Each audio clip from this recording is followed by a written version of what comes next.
Okay, hello everybody. I'm Brian, and this is AAMI News and Conversation. We're here at day 2 of the AAMI Exchange in Phoenix, Arizona, and I'm here today with Erin Sparnon, one of our latest fellows.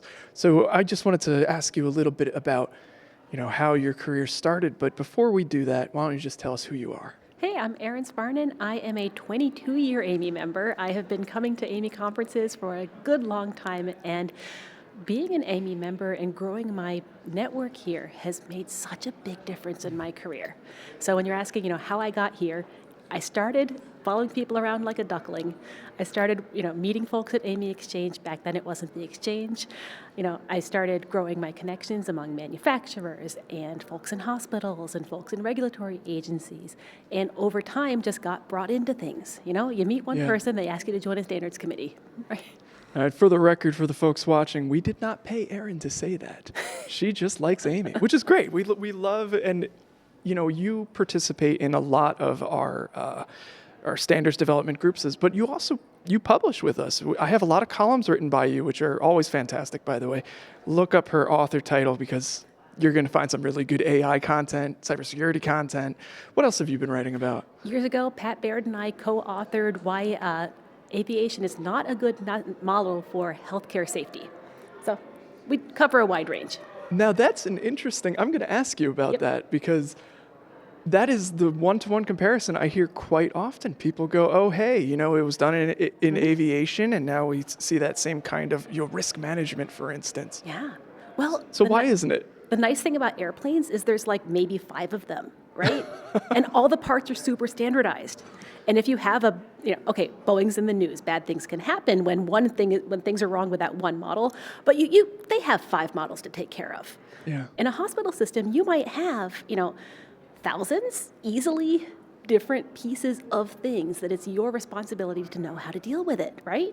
Yeah. And imagine the complexity. You're trying to keep somebody alive while using a medical device that is designed to the best of everybody's intentions, but also managed under an inventory with thousands of other things that are also competing for the attention of clinical engineering and HTM. If you're in an airplane, there are thousands of people who are responsible for making that one metal tube not fall out of the air. Mm-hmm.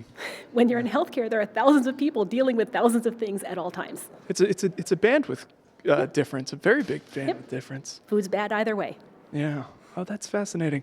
And this is a good insight on the kind of thought process that a fellow apparently goes through. I wanted to ask you, though, about your career. What leads you up to being an AAMI Fellow?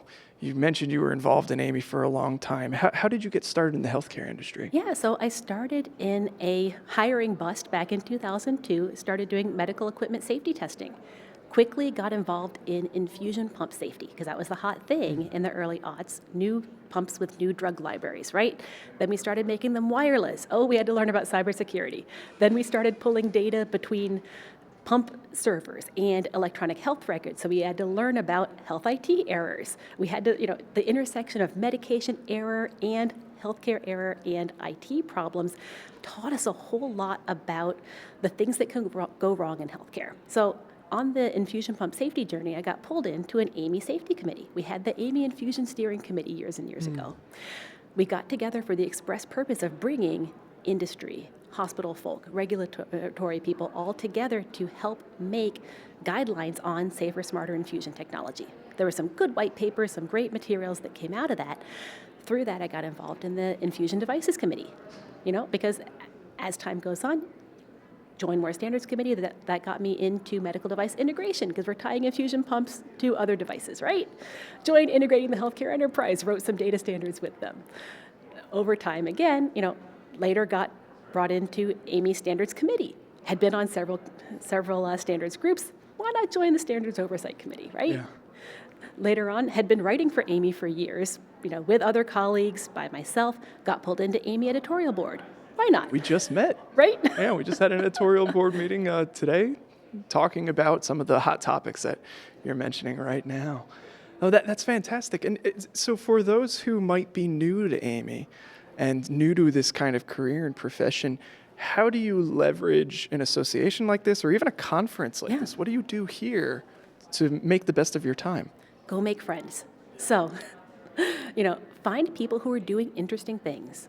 Listen to the education sessions, but more often too, go up to the front and introduce yourself to the speaker. Go make a connection, LinkedIn each other, follow up with a nice question. Now you know at least one person who's interested in the same thing as you.